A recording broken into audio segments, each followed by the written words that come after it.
I was the kind of drug addict and alcoholic that even the drug addicts and alcoholics didn't want to hang around. You know, I come from a divorced family. My parents got divorced when I was 5. Growing up in an environment where my father is an active alcoholic. Sophomore year of high school, I got a girlfriend, and we ended up having a baby about 3 months before I graduated high school. Ultimately, I made the worst decision of my life, and I signed the rights over for my son. It's probably my biggest regret in life, and it threw me into a deep depression. You know, I felt like I didn't have anything to live for after that, and so I gradually got worse and worse. I eventually got into doing drugs intravenously, and my whole life revolved around finding out how I can get my next fix. After my 5th DUI, I'd gotten into an accident and rear-ended a family that had a warrant out for my arrest for that DUI. 6 months later, I wake up to a gun in my face about midnight. The U.S. Marshals had come and picked me up. I got to the point to where, I didn't want to die, but I didn't want to live anymore. It was just like, I can't keep going on like this. If I keep doing this, I'm gonna die.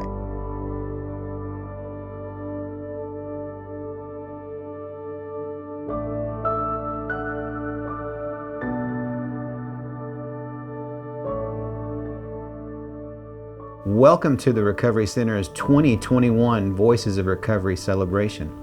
We'll check back with Matt to hear how TRC changed his life later in the broadcast. Each year about this time, we gather to recognize leaders, alumni, and law enforcement for their contributions to the recovery community, and to ask for your help in funding these services. TRC opened its doors in 1981. We happily celebrate 40 years of service to the recovery community this year. TRC is a private, nonprofit, inpatient detoxification and outpatient therapy facility. Each year, TRC assesses approximately 3,500 potential clients with stories very similar to Matt's. We are only able to serve about 1,500 of those assessed each year. Space is so limited. There are only 2 detoxification facilities with state-funded beds in Oklahoma. TRC, of course, is one of those. All other detoxification facilities in the state require thousands of dollars or an insurance policy, leaving those without the means on a waiting list. TRC wants to help address this issue. We have begun a capital campaign fund to build an additional bed tower adjacent to the existing TRC. Our goal is to raise the funds within the next 3 to 5 years. The privately paid or funded beds help us to meet the cost gap between what the state fund covers and what the full cost of detoxification requires. You will hear more about this exciting project in the coming months. Now let's move on to the awards section.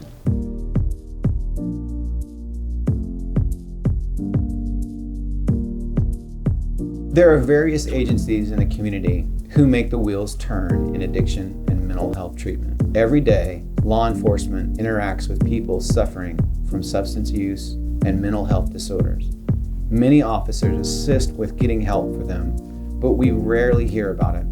This award is designed to recognize these deeds.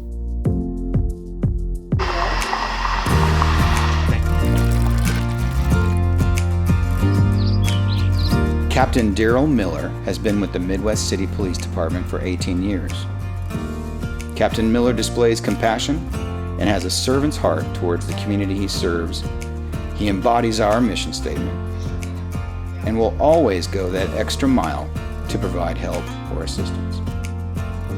The mission statement of the Midwest City Police Department is to provide law enforcement services, education, and leadership through community-oriented policing. He leads a team of 8 highly dedicated officers who are sensitive and empathetic to those in need. His homeless resource team is the go-to when situations arise regarding the homeless.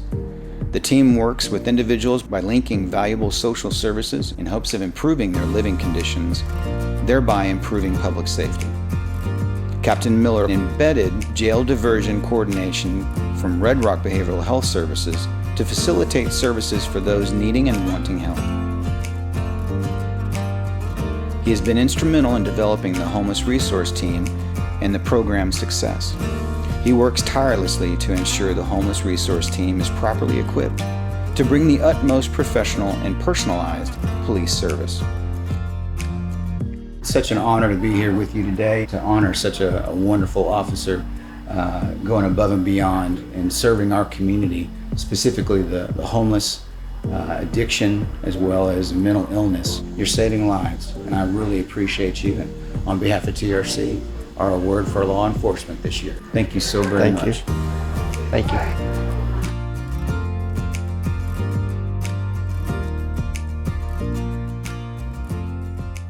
As you can see, there are many in the community working to better the lives of those suffering from substance abuse disorders and mental health issues. Terry White is one of those. Terry's career has been dedicated to those suffering from addiction and mental health issues in her role as the previous commissioner of the Oklahoma Department of Mental Health and Substance Abuse Services for the last 14 years, and is now the CEO of the Oklahoma Mental Health Association. Terry has been honored with many awards over the years, with the most recent being the Medal of Freedom, only the 6th Oklahoman to have ever received this honor. Science has shown us that both mental illness and substance use are diseases of the brain, yet we don't treat them the same as we treat other diseases. Why is that? Stigma, misunderstanding, and fear often accompany thoughts about these disorders. As a society, we seem to be puzzled about treating these illnesses, believing it's harder to treat these diseases than it is any other disease. But the reality is, it's not. These diseases are as treatable as diabetes, as cancer, as other diseases. We seem to think that recovery is less likely from these diseases, but it's not. Even today, with the advancements in sciences and knowing what we know, our attitude towards mental illness and addiction, behavioral health disorders, remains much as it did 30 years ago. It's time that we change that. To reduce stigma, there must be a lot of education and a lot of story sharing. We have to make substance use, and more importantly, recovery from addiction and substance use, the norm. We must make it a natural part of the way we talk about the brain. We have to talk about brain health. We have to talk about lung health. We have to talk about heart health. As we talk about all aspects of health, that's how we'll normalize these diseases of the brain.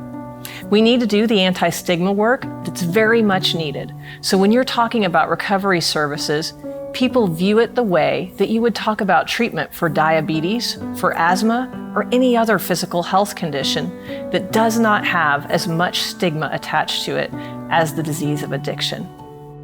During this time of pandemic, how has COVID-19 affected mental illness and addiction rates in Oklahoma? Well, Healthy Minds Policy Initiative estimates that during the first 12 months of the pandemic, hundreds of Oklahomans may die from behavioral health issues. Healthy Minds estimates that 260 additional deaths from opioid overdose and suicides may occur, and that's just due to economic hardship. Suicidal ideation and suicide attempts will increase. More than 34,000 additional Oklahomans may experience suicidal thoughts, and more than 9,400 additional Oklahomans may attempt suicide. Childhood mental health needs will increase substantially.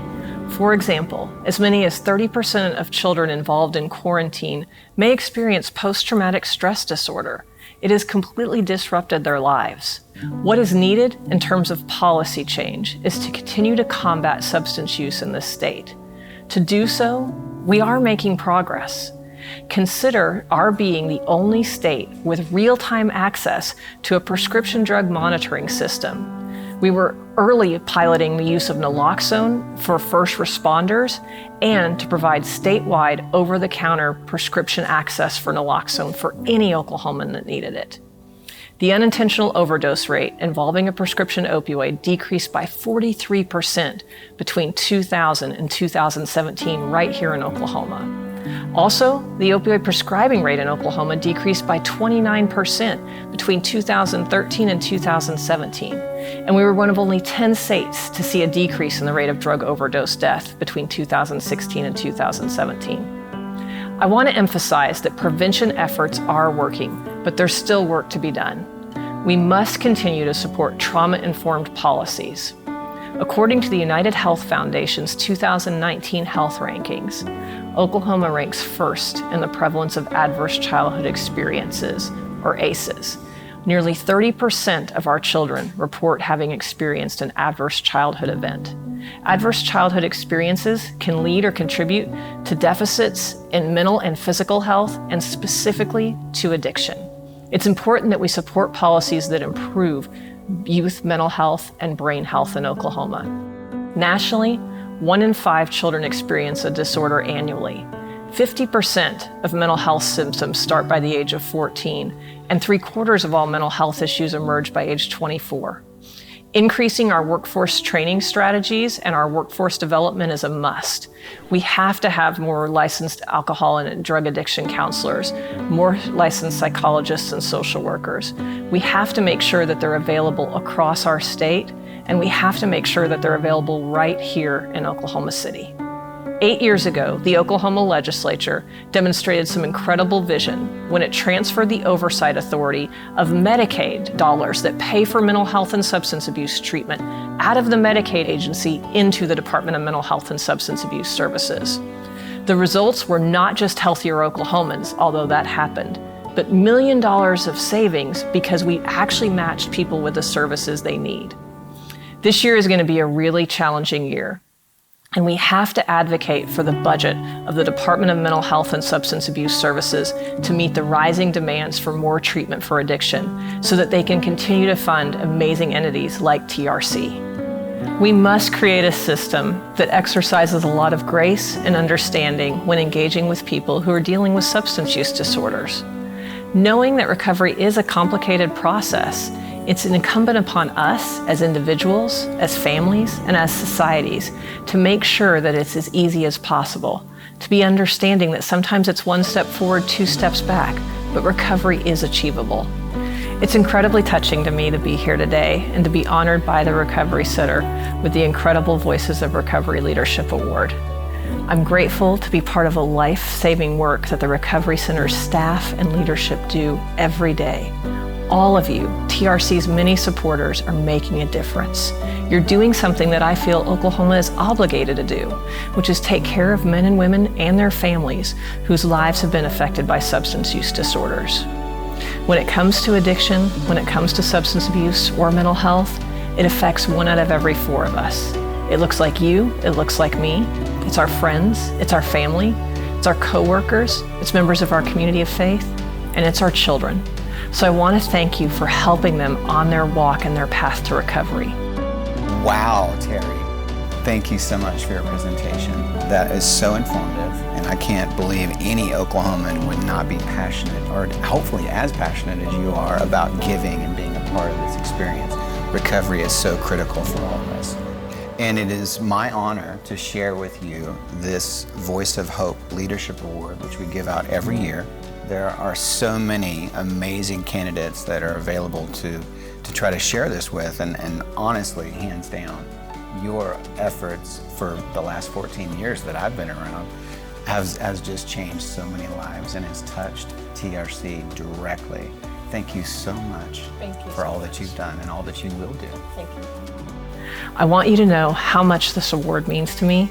I know what an honor it is, and I will continue to do everything I can to live up to the standard that the Voices of Recovery Leadership Award creates by making sure that every Oklahoman knows and understands how important the work of the Recovery Center is to our state. Thank you. TRC is fortunate to have a very active, service-oriented alumni association. They work tirelessly to bring hope to those who come after them by bringing the alumni meetings weekly to the current patients. They also raise money to provide rides to residential facilities to graduating TRC patients. Each year, we recognize one of these hardworking alumni. To present the Voices of Hope Alumni Award is our current TRC alumni of 2020, Ricky Eichler. My name is Ricky Eichler. I'm the TRC Alumni President. TRC Alumni's primary purpose is to be a Bridge the Gap group.